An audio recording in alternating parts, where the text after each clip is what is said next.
Hello guys, this is Mark Marcelo from Filipino Tech Addict, and this is a video review of the Kata M3. This is the latest large smartphone opening from Kata, and let's have a quick specs rundown. This phone has a 1.7 GHz octa-core MediaTek 6592 processor, um, with Mali 450 MP graphics. It has 2 gigs of RAM. It has 16 gigabytes of internal storage, expandable via micro SD up to 32 gigabytes. It is also dual SIM, so the back cover can be removed. So at sa back cover, marireveal yung micro SD expansion up to 32 gigabytes. Kasama na yung 16 gigabytes of internal memory. May kasama siyang SIM card, which is a regular SIM card tray slots, which is a regular SIM and a micro SIM. This one is a 3,300 milliampere battery. And that's it. So, this is also removable. The battery is removable. So, pwedeng palitan if ever. We have this gray color. Actually, wala namang ibang color kundi gray lang. Sana the next Kata smartphone will have more color options. Yun lang naman ang hiling namin sa Kata. So far, this phone is very solid. 1 month na siya sa amin. May get or hindi naman, mga 3 weeks, ganun. We love the phone and we use it a lot for gaming, and battery life is superb. Pero, other specs include a 16 megapixel rear-facing camera with dual LED flash. This one is autofocus, and yung cover ng lens ay Corning Gorilla Glass. So, you will not worry sa scratching or kasi protected naman yung phone ng Corning Gorilla Glass 3. Ng itong camera lens. At the front, we have a 5 megapixel front-facing camera. Yun. So, yun. Tapos, this one is a 5.5 inch HD display. 1280 by 720 pixels. Yung speaker is a Yamaha speaker with a professional bass. Sabihin maganda yung audio output. Really good. And this is running Android 4.4 KitKat, and as of this video recording, it is priced at 9,499 pesos. Available na po ito sa Kata stores and kiosk at sa Lazada. Okay. First is build quality. So far, we are very impressed, and Kata has never disappointed us pagdating sa build display. Mapamura, mapamahal, napakaganda ng build quality ng phone. Very solid. Although, ang gripe lang namin dito ay medyo mabigat siya. Pero yung bigat niya is dahil doon sa malaking battery. So, para sa amin, mas okay na yung malaking battery, diba? Kaysa mag-complain pa kami mabigat, mas gusto namin matagal yung battery life. So, for me, it's okay, bearable. Pero, it's a little heavier than usual. Another one, sa battery, sana, hindi pala battery, sa hardware, sana Kata could put a notification light somewhere up or below the screen, up there or down here, para ma-notice ng tao na kung meron silang email or message or missed calls. Yun lang. Other than that, wala na akong problem sa hardware. Everything is placed as they should be, like yung 3.5mm headset jack sa top. Yan. Tapos meron tayong volume rockers here on the left. On the right, we have the power button, at sa baba, meron tayong USB charging port. microphone. Anyway, overall experience is very Android-like lang naman. Ang difference lang kung napapansin nyo sa screen ay walang app tray. So, tinanggal ng Kata yung app tray, pero Kata gave you a very Android experience kasi very Android pa rin yung flavor niya without yung app drawer. So, everything is on your home screen. You can organize them by putting up folders like this para to keep it organized and to minimize yung dami ng home screens mo para hindi ka swipe. Okay. Camera performance, you can check out the photos we have at filipinotechaddict.net. Really good photos.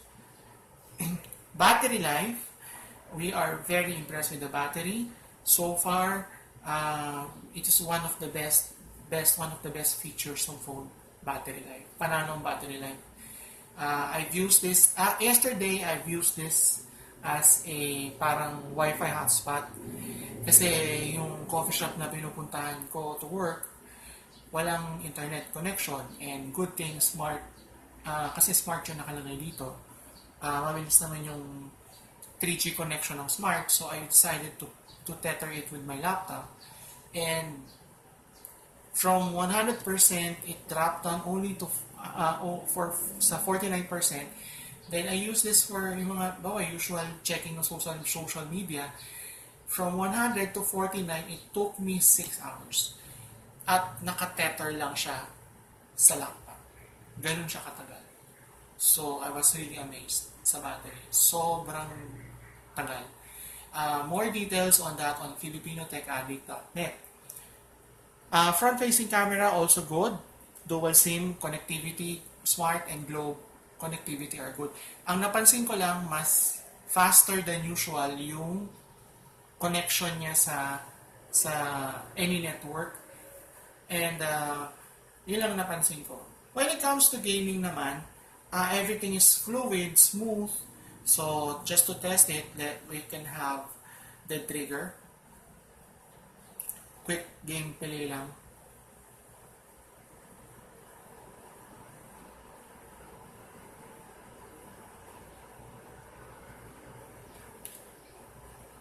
Let's punch the volume up para mas maano natin kung gaano kalakas yung volume.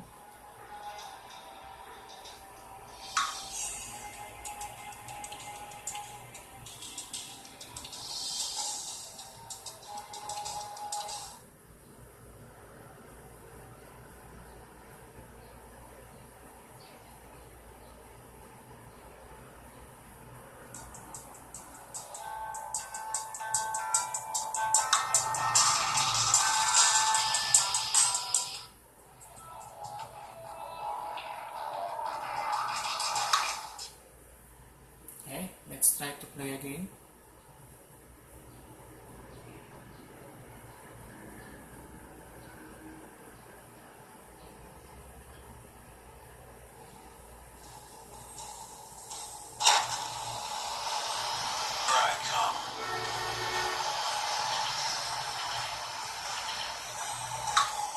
Medyo i-up natin ng konting brightness para makita natin sa video. Yan.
Okay, so far, audio quality good, gaming.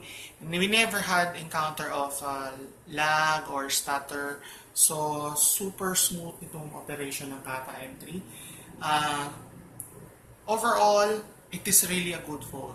Well, gripes, minor lang. Wala lang siya LTE. Sana the next model will have LTE. And secondly, sana yung phone could have a notification light. Other than that, it's hard not to recommend the phone. So talagang I highly recommend the phone for those power users, lalo na yung mag-games, nanonood ng movies, yan. This is really a good phone for that. So anyway, this is Mark Marcelo from Filipino Tech Addict. Thank you for watching.